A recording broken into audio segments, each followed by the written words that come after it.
देखिए 23 मार्च के याद कर रहा हूं, तकरीबन 3 लाख थी, थोड़ा से ज्यादा 3,20,000। या लॉकडाउन के बाद 23 मार्च के लॉकडाउन के बाद डोमेस्टिक फ्लाइट्स हमने 25 मई को दोबारा शुरू की थी। उस समय 30,000 पैसेंजर एक दिन में, कई हफ्ते ये 30,000 के आसपास फिगर रही।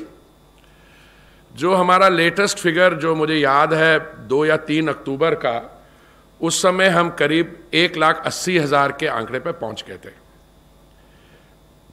जब हमने सिविल एविएशन सेक्टर को खोला था तो उस समय हमारा इरादा था कि 33% कैपेसिटी खोली जाएगी पहली फेज में, उसको बढ़ा के हमने 50% किया और उसके बाद हम शायद 60-65% भी फ्लाइट्स अभी खोली जा रही हैं।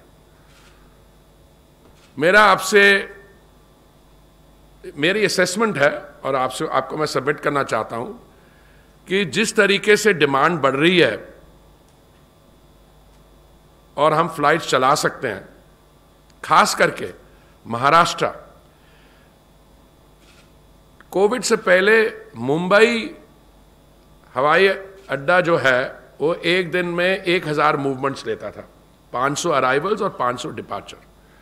और मैंने बहुत कोशिश की मुख्यमंत्री जी इसको कन्विंस करने के लिए, पर उनकी जो ओपनिंग थी थोड़ी कैलिब्रेटेड और स्लो थी।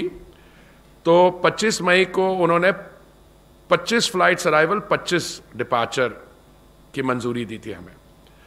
उसको बढ़ा के हम ले गए थे 50 अराइवल 50 डिपार्चर तक। कुछ ही दिन पहले वहाँ से एक सूचना आई है कि वो प्री कोविड लेवल के 30% तक ले जाने को तैयार है। उसका मतलब है दिन में 300 मूवमेंट। तो अगर अभी 100 मूवमेंट है तो 200 फ्लाइट्स बढ़ेंगी महाराष्ट्र में, तो इनको बढ़ने में भी मेरे को लगता है 2-4 दिन और लगेंगे। तो और अगर अभी जो फिगर्स हैं हमारी डेली फिगर 1.5 लाख और 1,80,000 के बीच में है, तो मुझे उम्मीद है कि महीने के आखिर तक हम 2 लाख फिगर पे पहुंच जाएंगे, विच इज अबाउट 60-65%। और मैंने फिर ये आपके साथ असेसमेंट शेयर की कि दिवाली जो 15 नवंबर के आसपास है, दिवाली से लेके साल के आखिर तक 31 दिसंबर तक मुझे पूरी उम्मीद है कि हम प्री कोविड फिगर जो है 3 लाख उस पर पहुंच जाएंगे।